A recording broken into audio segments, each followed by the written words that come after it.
Hey, I'm Triv from Trivial Theater, welcoming you to Women in Horror Month on the Horror Miser Monty G channel.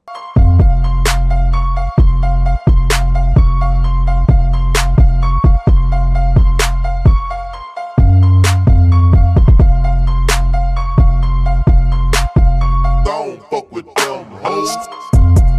Hey, horror fans, once again, it is me, the Horror Miser Monty G. Welcome to Women in Horror Month. Yes, for the entire month of February, I'm going to be talking to at least four of my favorite horror ghouls as we celebrate Women in Horror Month. This is something I decided to go on ahead and do this because I always try to do something a little bit different. And the first one in the batch is my favorite friend and fellow Deadly Venom, Triv from Trivia Theater. Hey, how's it going, Monty? As always, a pleasure. Uh-huh. Yeah, so basically what I'm going to do is I'm going to ask you a series of questions, being a very popular YouTuber yourself and myself My here, God. like that. One of the first questions I'm going to ask you is obviously when you think of horror, you don't really think about, you think about women in horror, it's like it's dangerous, it's deadly, it's bloody, it's gory. But as far as yourself, why horror? Because I got asked this question myself when I first came on YouTube and said, Mhm. Monty, gee, why did you get into horror? So I always like to do that to other YouTubers. I mean, out of all the genres in film, but why horror? Why something that's been so I would say somewhat disrespectful to women and don't give women the respect. But it's changing now, but Oh, yeah, obviously yeah. didn't get the respect. But why choose horror as one of your favorite genres in movies? Well, actually, I started out, I've always loved horror, but I can't say that coming onto YouTube was I didn't come on with the express intent of wanting to do horror. It was kind of like stuff that was low budget. A lot of my stuff is influenced a lot by like Mystery Science Theater and kind of that riffing era, low budget and that kind of stuff, which you do run into some of the worst offenders of like those disrespectful things Mm. in those era of movies, whether you're talking canon or a lot of that those kind of studios and such. But I do think for all of the, I guess you could look at it two ways. With the horror side of things, I've always been a fan of gore and blood and just the practical effects that so many of those early horror movies had. There is that thing about you have a low budget, you have to work with what you have in your means. And the horror movies that do it best are the ones that can take like I don't know, saran wrap and latex and make these amazing props and do it in a way that outshines the big theater or the big movies in ways that I guess does that make sense? Yeah, it makes sense to me. One of the things I find fascinating is when you take a look at some of the modern horror films, and especially some of the modern horror films that use too much CGI. The Nun is a great example. Hmm. The Nun was a great movie because it had a great gothic setting, but in the third act, it was ruined by the CGI effects that they had. When Yeah. they already had Bonnie Ayres, she's already frightening and scary as Valak. You don't need to ruin it by this CGI effect. It's terrible. You can do. I understand because, from what I understand, it's because it saves money because it's easier to do digital effects, which you find Right. surprising than actually do practical effects. But some of the practical effects you want to do cost a lot of money. So I think that's one of the reasons why they like to do CGI. But I understand that because some of the low budget films I saw, especially during the video age when I went to the video store, most of all those video stores that I saw, films that I saw, Hmm. most of that was done practical, and some of the stuff was even better than some that I saw in the mainstream area. Oh yeah. Well, and they had to that creativity. Without it, they didn't have a film. But I guess I've had this conversation with Jen from Jen Reviews from the Grave on a Mhm. panel that she had, but talking about like the how horror can be very disrespectful to women. It's always, I try not to go after the movies for myself that propagate that where there's not a place. So there are times and places where movies will do those things and there is a rhyme and reason. Like she brought up I Spit on Your Grave Oh as a yes. really good example of that. It is a hard movie to watch. Oh, trust me. Did you see the original or the remake or both? The original. I haven't seen the remake, Oh but yeah, I actually think the remake is more brutal.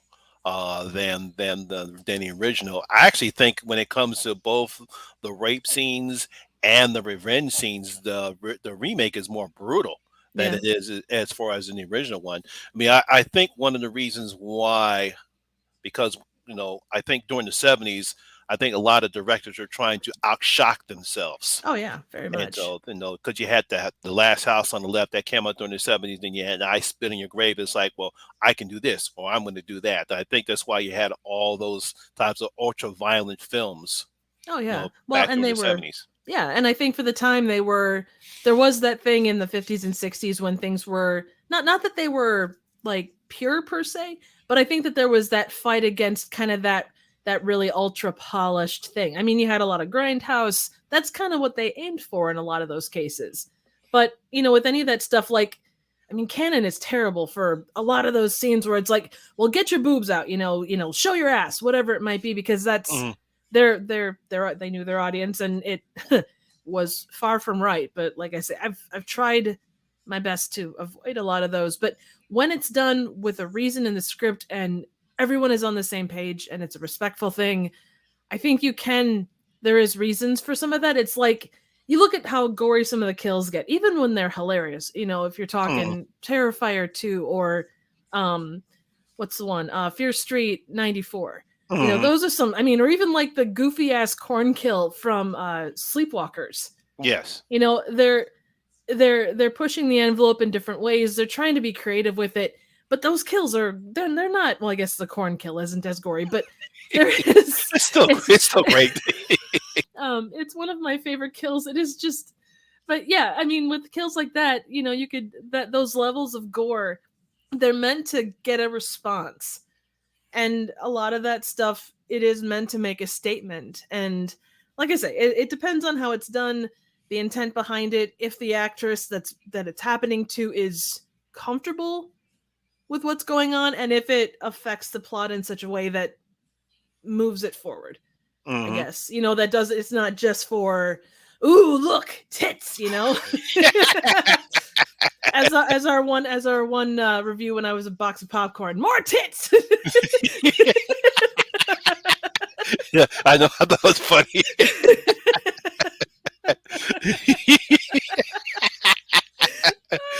Oh man.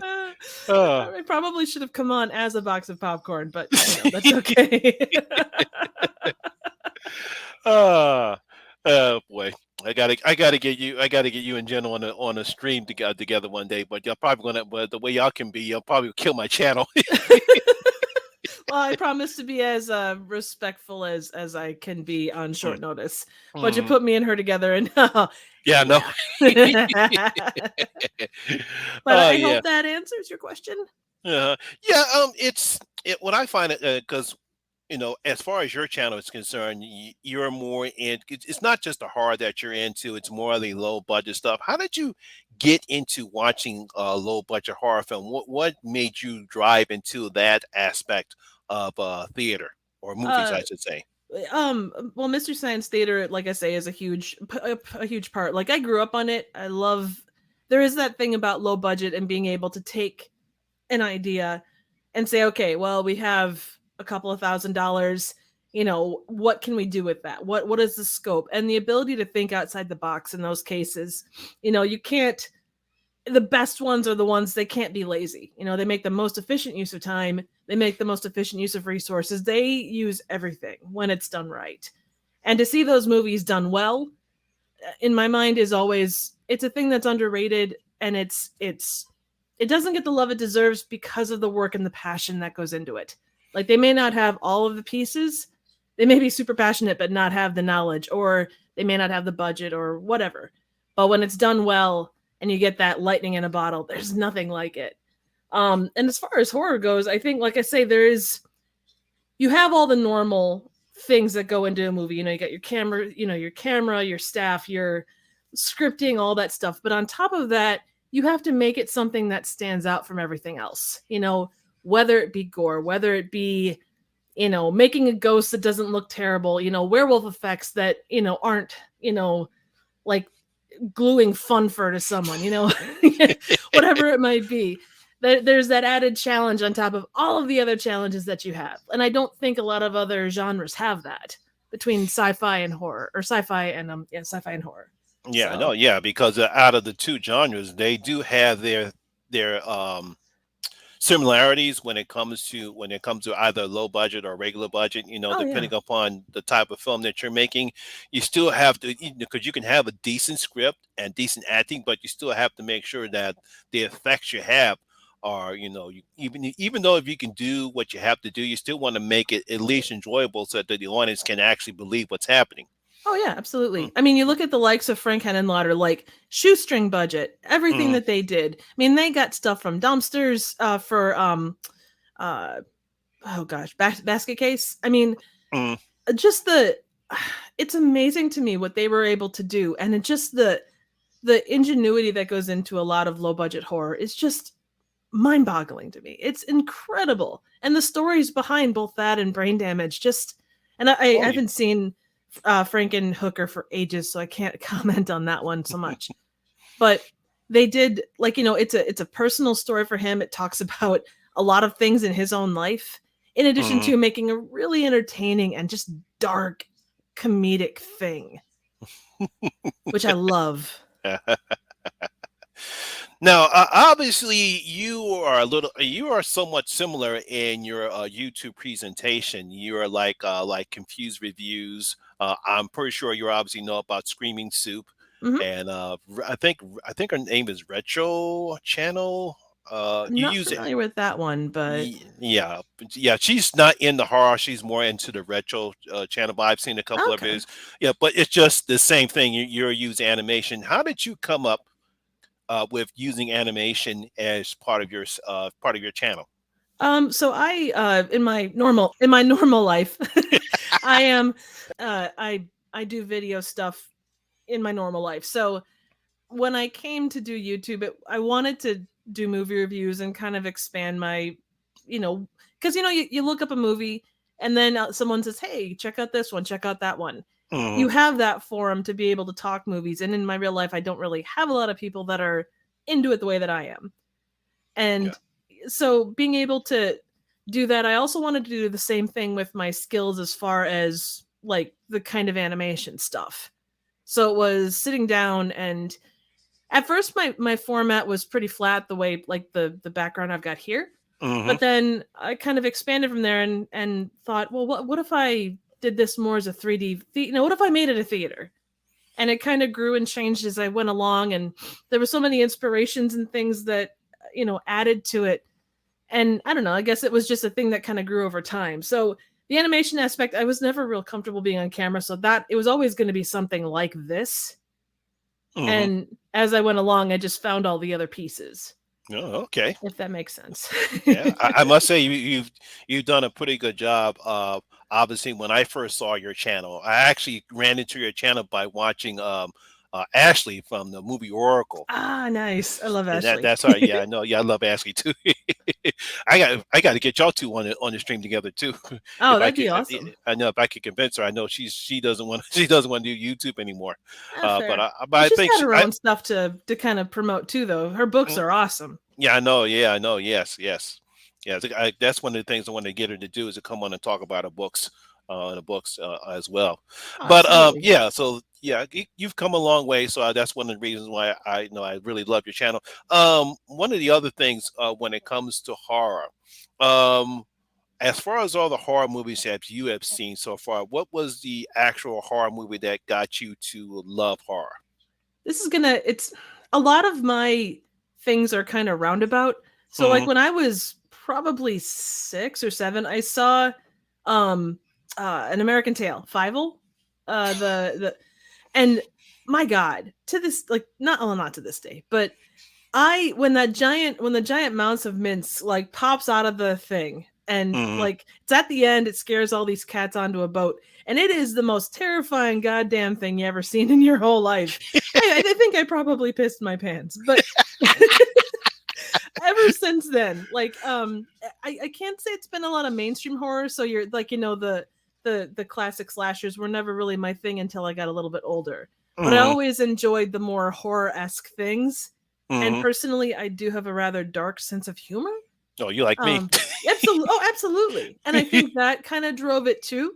Like even in the kind of horror that I like, I tend to go more towards dark comedic, like horror type of stuff. Like I'll watch Tucker and Dale versus Evil over almost anything any day Hmm. of the week. So, Do you think, since you're more into comedy horror, do you think it's very hard to actually do a horror comedy? oh Because yeah. for me, it's like it's Shaun of the Dead, it's Tucker and Dale versus Evil, and I guess you could say the Lost Boys is somewhat horror comedy, but I Mhm. think it was more of a serious piece of just that had some funny moments in it. But do you think it's really hard to do a horror comedy? Well, and it's like what makes a bad movie, you know? You can see comedy in a lot of stuff like I lost my train of thought. Like rare exports or Silent Night Deadly Night. There is a lot of like weirdly comedic moments and to some extent not with rare exports so much, but so many of the low budget horror movies that come across, Mhm. it's in those flaws that make them cult that can also be kind of funny. And I think that like that cult that kind of adds to it as well. But if you're talking a straight by name horror comedy, yeah, I think they're kind of difficult because comedy is so subjective, horror is so subjective. To put the two together where you're like laughing maniacally at a thing, again, like Sleepwalkers and the Corn Kill, is it supposed to be funny? I mean, always took it as it was supposed to be funny. And the I movie think. itself, oh, sorry. Yeah, I think it was. I think when they wrote it in there, and then Alex Creeks makes her line, "You should eat your vegetables." I think that's where I knew they did that on purpose because they knew they wanted to get a laugh out of that. Absolutely. Well, Because and she's Stephen, go oh, ahead. sorry. Oh, just gonna say, and Stephen King definitely has, for all of the horror that he does have a lot of comedy in his work as well. Mhm. Okay. Now, now as a woman, getting into horror movies, and of course, even though I know you're not a slasher film, obviously one of the aspects of horror films as we got into the 80s, we got into something now they call the final girl.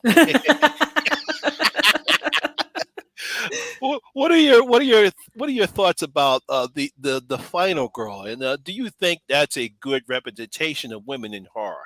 That's a good question. Yes and no. I think it depends on the way it's portrayed because sometimes like there's always that the thing from the first scary movie where you see the girl or like the Pam Anderson, was Uh-huh. it Pam Anderson ripoff, like running across the grounds and you see her boobs going and slow Uh-huh. motion and all that stuff. And I I think that there's a place for it. I think at least as of now, it's an overused trope, but when it's done well, it's always worth it. Like Black Christmas, and I apologize, I'm quoting horror Christmas horror movies because it's like I don't know, it comes to mind. Mhm. Um The I 2019 Black Christmas? Oh no, the 70s. Oh, 70s Black. Okay, okay. Yeah. I mean, and not that she's a traditional final girl even then, but like you do get those badass moments. The tropes that grew around the final girl, I think, can be a little bit overdone sometimes, that above everything else, just because they do turn into, the virginal, chick that doesn't drink, that, is an outcast, all that kind of stuff. And then you've got your slut girl and everything else, that's Mhm. always gonna die. I think that there are too many movies that kind of rely on that. But the Mhm. overall notion of a final girl, I have no problem with. I think it's a cool concept. Um, and even when you get, the final boys in there too, it's that it's when they kind of lean on that so hard. It's like nudity or anything else. If you're gonna have a thing in a movie, it should, ideally speaking, move your story forward. Yeah, because I actually got into this conversation with Cecil from the horror show. Hmm. I think we were on the Facebook page, and we started talking about gore and horror films. And I think I said, sometimes gore is fine so long it's a reason for it. It has to advance the story. Uh, Absolutely. when you take a look at the sadness, perhaps one of the goriest films I saw last year, there was a reason why. they had to have the gore in there. Not because then again, South Korea mostly all their films are gory anyway, but Mhm. there's a reason why the gore was there, and that sort of advanced the storyline because of what was happening to them. But you just can't have a film with gore in it and not advance the story. Then you're just simply saying, okay, well, I'm just going to have a bloody mess and that's it. I mean, that's the reason why there's a reason why we had the gore in the first Terrifier, because that's Art the Clown. That's what he does. Right, exactly. Mhm. Now getting back to slasher films, one of the Mhm. obviously one of the biggest tropes that we had during the 80s with gratuitous nudity. For some reason, I for can't some imagine why. and and and it's like, why was it like every slasher film we had to see naked women? I mean, it's like, did that do anything to the story at all? That we have to see naked women in a horror film? I mean, what would I do you? think, don't you think it was kind of the 80s though? I mean, that's kind of like, and I know that's not where it started, but I do think like you look at those, you look at like Friday the 13th, you look Mm, at any of them really. The first ones that came out were very much low budget. You know, they were not necessarily independent movies, but they were still trying to make their mark in what was even then a very saturated field, I think. hmm Don't you think? I mean, outside of like Halloween, by the time you got to the 80s, especially the mid 80s, I think the market was just there's so many, and you Oh had to yeah. have those things that got butts in the seats, you Uh-huh. know? And I think that was, I mean, a lot of the crowd then was, I mean, even now, you know, a female centered movie succeeds and they go, holy shit, women go to the movies.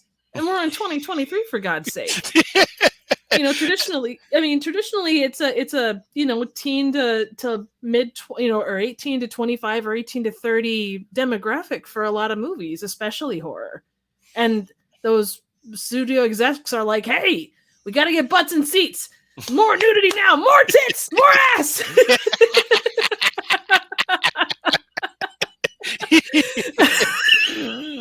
Careful now. You slipped out of your chair. Yeah, God. Oh, I did. Shit. Sorry. That happens a lot. My floor is sticky, but it's still, or not sticky. It's slippery. Yeah, because I guess because obviously they made some changes and stopped with the gratuitous nudity, and now in the modern times, you now not only are you seeing, I guess it's even the flow, because now Mhm. you see naked men and also naked women. In some slasher films, I mean, a prime example is that was They Slash Them. Oh, I Wh- haven't seen that one. you haven't seen that one, yeah? Mm-mm. There's some male nudity in that one right there, you know. But is it But as good as Porky's? oh man, you had to bring that film up. Sorry. I mean, That's it's a okay. horror I from actually, the perspective of, oh my God, that's a lot of wiener. I went to see that film. That was a funny film. Oh, it's hilarious. Absolutely uh, hilarious. Best use of no. a glory hole. uh, um, no, that's my train of I'm thought. sorry. So, Porky's. Why is it the greatest comedy slash horror movie ever made? I can identify it. Oh man, I was Excuse trying to me. get back to where I was, Right, no, thought I understood. was going to. Yes. Okay. Right now, all of the female actors that you have seen in horror films, what do you think is one of the best female actors in a horror film? Um, well, I think Jamie Lee Curtis. I mean, she kind of set the tone for a lot of what it was to be a female in horror in a lot of cases. Hmm. Felicity Rose, because it was so outside the box and she did it from such an early age. I mean, wow. Um, a little bit different. Toni Collette for what she Hmm. did in Hereditary. I know that the Oscars or the Academy is not necessarily one to do much when it comes to horror and awards, but my God, to overlook what she did in that movie, I just I don't know. It's a thing. I know, yeah. I was so pissed off, but Me it's just like too. with Mia Goth and Pearl. Oh You yeah. would hope that she would get it nominated for an Oscar, but for some reason, it's not going to happen because how the No. Academy is when it comes to horror films. Right, You know. absolutely. There is that. It's like comedies. They're never, or even sci-fi in a lot of cases. If it's Mhm. not biopic, if it's not drama, it's no go, you know? I know that's why I was so surprised when Sigourney Weaver got nominated for best supporting best actress for Aliens. I knew she wasn't going to win, but the fact that she got nominated, I was like, wow, Yeah. I'm shocked. Wasn't Dee Wallace up for something? I don't, was it Cujo? No, it wasn't. I, I No, it don't was think it was Cujo. Cujo. I don't think it was Well, Cujo. I remember she was up for something. I thought it was something horror related, but maybe not. Uh, Even if it was, the 80s certainly isn't, 2023 by any stretch. um, another thing that I find fascinating now, as one of the problems I think that we have with women in horror films is that obviously how the marketing is for certain slasher films. A big example is that was Jennifer's Body.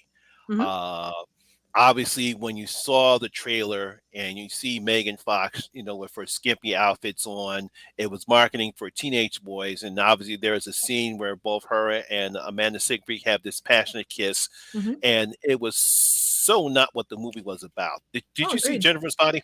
I did. It's been years, but I know I don't remember that scene, but I remember some of the controversies around it and such. So, Mm, yeah, it's certainly, and again, it goes back to a case of the studios don't have the faith that a movie can stand on its own 2 feet if mm, they don't push those points, even if it's a, a thing that doesn't even really add to the plot at all. It's like, oh, lesbian kiss, or hot sexy female, lady kiss. I mean, how do they're always gonna go for that because that's what they think people want, you mm. know Yeah, and the film was totally not about that. It was no. more about the relationship between Needy and Jennifer. How it seemed to be more of the fact that Jennifer was more jealous than Needy, even though Jennifer was supposed to be the cuter or hotter woman Hmm. Than Needy was. But the fact that when you take a look at them, they're not alike at all. No. And then it looks like it was more that Needy was the more better choice than Jennifer was, but again, that's the problem with Hollywood. It seems like they are more interested in getting teenage boys into the seats, not understanding that that was not the whole film was about. I Oh mean, yeah. even Diablo Cody said that, and I believe also Megan Fox also said that too. Later on, because of course it bombed at the box office because people trashed the film, but now it's become people now become to enjoy what the film really is. Oh yeah. Well, and I think that's the case. It's like and this isn't really a great example, but like Avatar. The reason that it was able to get as far along as it was because it had legs. It spent a lot of time in the theater. People had to see it because it was considered such a monumental achievement. And I think that's the case for a lot of horror movies too. I mean, look at the likes of Rocky Horror. It didn't do Mhm. great at the box office, but it became such a phenomenon, because they pushed midnight showings. They found the audience that worked with that, and they took it from there. So many of these, you say, okay, well, this movie sucks now. Give it 5 years and it becomes like this great phenomenon for whatever reason. And most of the Mhm. time it's 100% random as to the why it succeeded. Another movie that I actually was very proud of. I don't know if you ever saw The Descent. Oh, that's a great movie. I love that one. Yeah, The The second Descent. one isn't bad either, Yeah, actually. no. What I actually find amazing about The Descent, it's almost similar to like how the John Carpenter's The Thing is, where you have an all female cast. Hmm. Something really haven't done that much in a horror film, No. an all female cast, and it was probably one. It was fantastic, a great horror film, and really showed you that women can also do a great job in horror with an all female cast, as opposed to like you have with the female cast in The Thing. Right, absolutely. Mm, Yeah, no, I think it's yeah, they do the stunts, they're they go through the same amount of stuff that any male would go through, crawling through like nasty tunnels. I mean, the blood and the gore that goes on with it It's, Mhm. I mean, it's one of my personal favorites. It's a great movie on all levels. And it does still bring that female experience of, there was, behind the scenes, like, there's back talking and things like that, like you would have with any group of people or a group of Mhm. friends. But it doesn't overwhelm. It's like it's there, but it's not like they don't stop the scene and go, well, you wore the same dress as I did to such and so's wedding. How dare you? And it's like, we're in the middle of fighting these weird, freaks that reside in these tunnels. This isn't probably the time. It's like you can address all of those things. And again, it comes down to execution with any of this stuff. When Mhm. that stuff is done right, whether you're talking about, you know, anything that a lady runs up against, when it's done well, when it's not like, oh, look, here's a thing that women deal with, but it's part of the overall narrative without, the whole show don't tell. Mhm. That's the best way that any movie does. I'm actually trying to think. There was a movie I saw recently and it talked about oh crap, what was it? Oh no, it was shit. I just watched a whole bunch because I was sick. I watched a whole bunch of Netflix and Wasn't Warrior Nun, was it? no, it wasn't. It's something that's been around for ages and I finally just got to see it. Oh. Crap, what was it? But Hmm. they were talking about like she was discussing stuff that relates to stuff that relates to women. And it was Mhm. like, the fact that she couldn't walk home at night or she had to be very careful where she went. And people were up in arms like, "Oh, how dare you?" And it's like, but this is a thing that women run up against. It's not a new phenomenon. I wish I Mhm. could remember what the movie was though. I guess one more point onto the whole like Yeah, you 'cause don't have to say, "Oh my god, I'm on my period and they're going to track us." You can be like, "Well, I'm having a thing." Uh that I think that's one of the problems that we have when it comes to certain, especially in horror movies. But I think one of the things that have changed is we've seen in more modern movies is that we see more assertive women. Like I said, with The Descent, some of the other horror films, even the final girls are becoming not standardized, and we're not seeing the gratuitous nudity that we normally saw during the 80s, Oh, during the 80s, absolutely. in the And you'd 80s. hope that things would move ahead. I mean, if you were doing the exact same thing that you were doing even 5 years ago, the Hmm. way that movies work, the way that all of it works now compared to then, I mean, COVID and everything else aside, it's just society has changed on a fundamental level in a lot of ways, Uh, for better uh, and worse. So, one question I will ask is, mhm, obviously, what almost got my that's tongue okay. tied. What do you what do you expect for women to do in horror films in the future? What are you expecting to see women do in the horror community and the horror films in general? What do you expect to see more advancement in horror films? You want to see more women directors do direct horror films or write horror films? Obviously, Akia Cooper, she's getting a lot of praise for Hmm. Megan. Oh yeah. She got a lot of praise for Malignant. So I Oh, think that's so good. And yeah, to yeah. know, well, and that's the thing, like, and not even from from a woman director perspective, but just generally, like, even going back to the likes of Nightmare Before Christmas, the fact Mhm. that that wasn't, it's always said, oh, Tim Burton directed it. Well, he didn't. The guy that did, oh crap, what was the movie? Shit. There was it was a stop motion. What the hell was it though? Oh, darn it! Now Uh, I can't. I know what you're talking about too, but I can't think of it. yeah, the guy that actually directed Wendell and Wild. Okay. So Oh he, yeah, Window. Yes. yeah. So let me so like even if you look at the likes of Nightmare Before Christmas, everyone assumes that that's a Tim Burton directed movie when actually it was a guy by the name of Henry Selick, and he just recently did Wendell and Wild, which is another amazing stop motion movie. But Mm-hmm. what was her name? The lady that did Candyman, the lady that directed that. Like everybody is like, Uh, "Oh, it's a Nina Jordan Costa. Peele." Yeah. Everyone Mm. was like, "Oh, it's a Jordan Peele movie." It's like, no, he's a producer, not, Yeah, you no, know. that's why I kept saying. I said no. He produced it. It was directed by Nina DaCosta. She's the one that directed it. Yes, Exactly. he just produced it with his Monkey Paw Productions. Yes, but yeah, that's one of the things I like the fact that we're seeing more women getting behind the camera, doing behind the scenes. You Hmm. know, I think we're getting into this new phase when it comes to women in horror films, not just the typical stuff that we've seen before back in the day. Absolutely. And the thing about any of these is there were so many, I mean, 2016 through 2020, there are so many movies where they did like just female versions of male related movies. So whether you're talking the dreaded 2016 Ghostbusters, Ocean's 8, there's so many of these movies.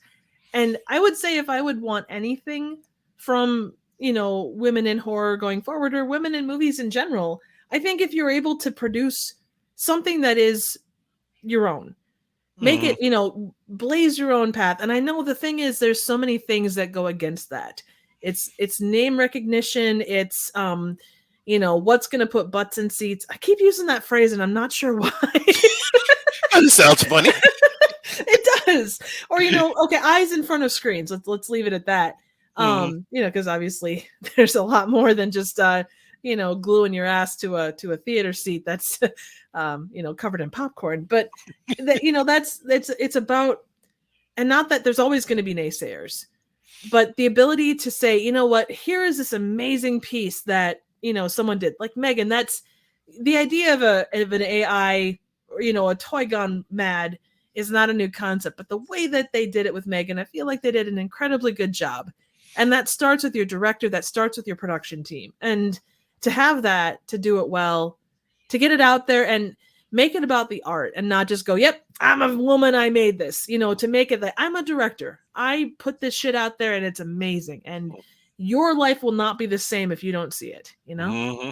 Oh yes, which is kind of funny because on I think on the Tonight Show they had a dance off between Wednesday and Megan. Oh my God, that's awesome. I think Wednesday is probably a better dancer. Megan's kind of got the linguini arms going on, and not to say she doesn't have moves, but I think Wednesday's got a little bit better moves going on there. So uh, yeah, yeah. So yeah, I really think that because I respect women. My mom, my mother make me taught me how good. to respect women. So I've always respected women. Never had a problem when it comes to women in their roles or defines. Um, that I think that's why I've always said, women can do just as much as the same as a man when it comes to behind the camera, in front of the camera. Oh yeah. They can do well, and I think we've seen that change in horror films, not just in movies, but in horror films in general. Like I said before, we don't see the gratuitous nudity that we see before. Final girls have become more assertive in their roles. I mean, even with the latest Scream film, we actually see Hmm. that. Did you really like the fact that Sam was related to Billy? That's the thing about a lot of this stuff. There's kind of those links that are made after the fact, Hmm. and there are times when it works, but there are times, I guess, and again, it kind of relates to everything else. Does it move the plot forward in Hmm. any way, or was it just we need to have this thing work? Okay, we're gonna connect these two people through this super thin maybe works. He married his first cousin on his mother's side, and yeah, they got divorced, but then he married his other second cousin, and then those two got married and divorced, and they all had a kid together via in vitro, and okay, we're good, we got it, okay. With that kind of a convoluted, and not to say it doesn't work, they put more thought into it than that, but it is that was it needed? Did it help? And not, again, I there's a lot of movies where sometimes the gore is just like, I mean, Art the Clown just kills the shit out of everything because it's fun and Hmm. that's just kind of what he does. But by and large, if you're going to have stuff in a movie, it needs to have some kind of thing about moving the plot forward, keeping things going. If Hmm. you're going to spend 10 minutes, and not that they did that here, but if you're going to have 10 minutes explaining why these two people are related, is that going to engage your audience? Hmm. especially now when budgets are tighter. The state of movies, on a lot of levels is like movies will always be around, but just the way that they're doing it right now, it's there's a lot of potential for awesomeness, but there's so many rocks attached to feet too, Hmm. Now, oh yeah, now I got back to the thought I was going to say. Obviously, as a woman and as a YouTuber, I'm pretty sure, just like everyone else, like I heard, whether it was Vicky from Nightmare Mavens, Lizzie from Candy Carnage, obviously Jen from Jen Reviews from the Hmm. Graves, Gory, any other one. I'm pretty sure Hmm. you've had your trolls. Oh yeah. And Actually, I've been knock on wood, I've been insanely lucky. If people come after, it's really stupid crap. Like early on, and some of it was sort of from a, I guess not a good place, but like a place that made sense. Like I might have gotten a trivia piece wrong, or I might have mhm, rushed through things. But yeah, I've had a couple that are like, well, I came here to learn about this movie. You're just, doing this, that, and the other thing. Stupid female. And it's just like, okay, first off, and I'm not going to toot my horn about production because mhm, production it's not worth a damn thing if it's not done well. mhm. You could have the best cameras, the best visual effects in the world, and it could still be crap. Yep. But I'd like to think that what I put out is at least I try to make things funny and interesting, and the animation is a part of it, but it's not the only thing. Mhm. But I actually just laughed because I went to this one guy's channel, and it's just like, you know, I'm not going to judge you because I don't know who you are, and I don't really care who you are. But pull the plank out of your own eye before you pull the speck out of mine.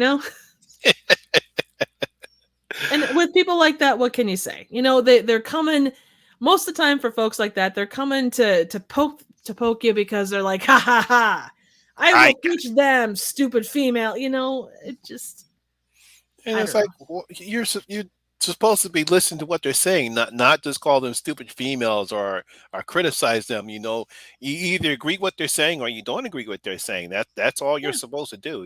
agreed. But people Mm, can't do that. It's like they have to write a freaking Bible about why they're right, and you're wrong about this obscure movie from like the 1980s or whatever. mm. I mean, God forbid, you know.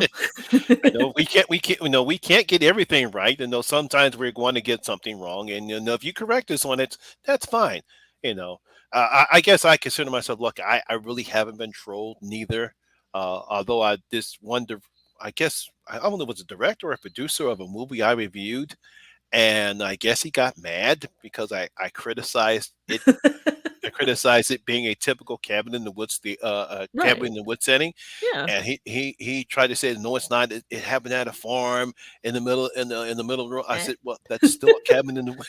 Right, exactly. And I think, if it's from a director, producer, even an actor perspective, there Mhm, is that thing about it's their baby. I mean, there's a lot of that stuff. But if you go searching the interwebs for criticisms of your movie, both positive and negative, that's what you're going to find. You're going to find people that love what you do, and you're going to find people that go, you know what? This is a real piece of shit, and maybe learn from that, as a as that perspective. And again, not every critique is going to be fair and balanced by any mhm, stretch, but yeah, if there's things to learn to become a better at what you're doing, I know. you gotta, It's yeah. not like I told him the movie sucks. Don't watch it. That's it. Oh, that's totally what you did, isn't it? You taught them, I tell Yes, ya. I taught them. Yes, the movie sucked. It The was horror terrible. It was miser a piece came of to shit. life. I gave it zero of my bloody gold coins. Oh no! I was counting on at least two. No! I'm pretty sure people are going to ask me. I don't know if anybody has asked you, but I'm pretty sure people are going to ask. The avatar, is that what you actually look like in person? Actually, it's not too far off. No. Yeah, my hair is a little shorter, but same general complexion, same general hair. So yeah, it's pretty close. I don't wear as many blue and purple shirts as my avatar does, and I don't reside inside of a theater. I actually No. live in a normal house. I do have a giant marquee outside, but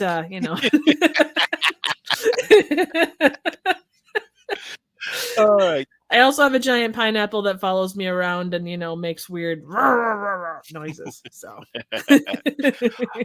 All right, yeah, all right. First of all, I want to once again thank you, Triv, for coming on and doing this for me because one of the things I always find fascinating is for Women in Horror Month because I think it's a great month to celebrate women in horror because they do earn their place because I think all the advancement that women have done, even from I would say even from the 30s and 40s and 50s oh yeah. up until with the Psycho and then the 70s and obviously with the 80s, we've seen a lot of advancement of how women have been portrayed in horror.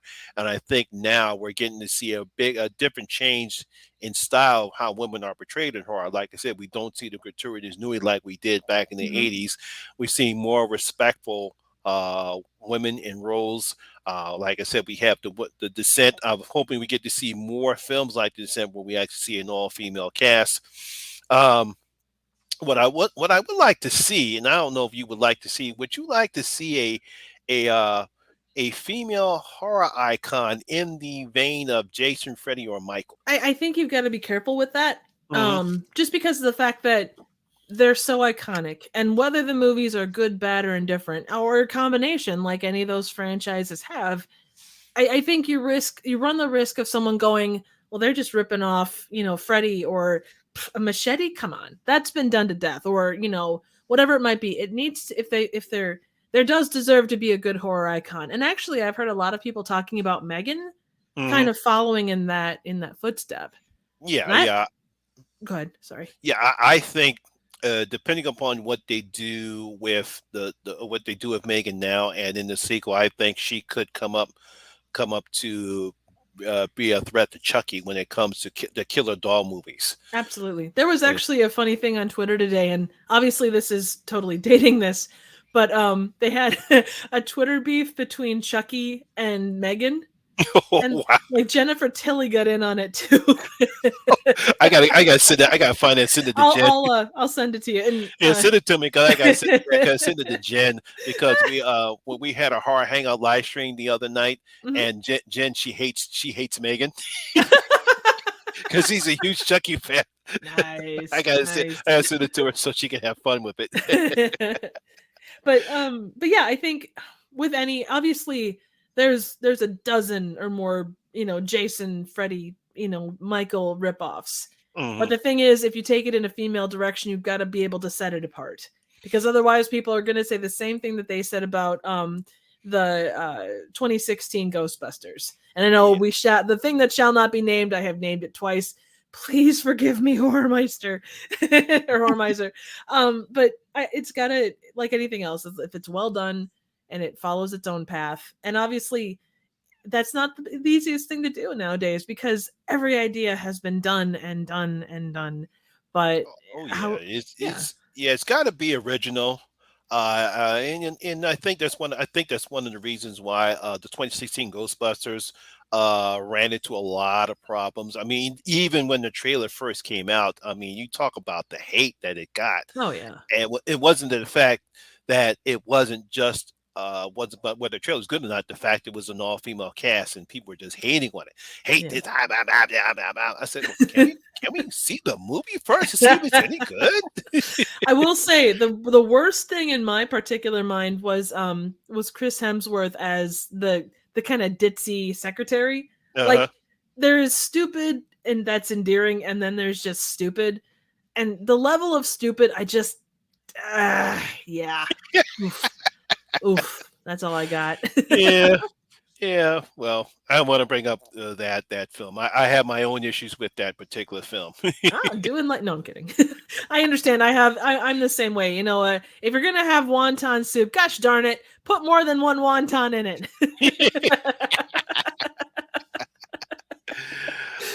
All right. So, like again, I want to thank you very much for participating, being the first guest. I'm going to have three other guests. I don't know if you know them. One is called Danae from Rainbow Fright. Oh, she's awesome. Absolute, Uh, like, Katie gem. from yes, Katie from Popping the Popcorn, Hmm. I know and of her. I don't know her personally, okay, but and Lauren from Analyzing Horror. have not Those met her. Yes, you'll get to see them once I get Woohoo! those on and get those up. So that's basically it for I have right now. What I like to do, and always, even on the live streams, what do you have coming up on Trivia Theater? Well, by the time this airs, let's see. I just did an SOV horror movie called We Need Earth Women, which not sure if that's appropriate or not. But super low budget SOV from it was actually from a closeout sale on SOV horror. Fantastically weird fun movie. Not easy to find, but if you can find it, it's about 40 minutes long and it is fucking hilarious. It's actually a movie that was strung together from all kinds of footage from other movies, like Oh wow. Friends movies and stuff. So it's a fascinating little film. By this point, I will have also done Apple, which is a musical done in the 80s, and it's a weird like creation tale thing, but it's hilarious. What else? I was also doing Future War, a collab on a movie called Future War, which is another low budget movie that features cyborgs, dinosaurs, a lot of explosions, and a nun for some reason. Oh man. Most of that probably will have dropped by the time this goes live, but February I haven't figured out that far ahead yet, but keep an eye out. Definitely have notifications on because there's some good stuff coming. So Yes, and for those who have not subscribed to Trip, I will have her link in the description below. It's Trivia Theater. She's a very, very great YouTuber. Like I I said, appreciate she's that. one of the fellow Deadly Venoms that we have of the Nightmare, the Night Watch crew. I'll get that Mhm. right. Woohoo! And once again, want to thank you very much for participating. And student, tune in next week for Women in Horror Month on the channel. Once again, my name is Lamont Smith, better known as the Horror Miser Monty G, and always remember that horror rules. Woo! We'll see you guys later.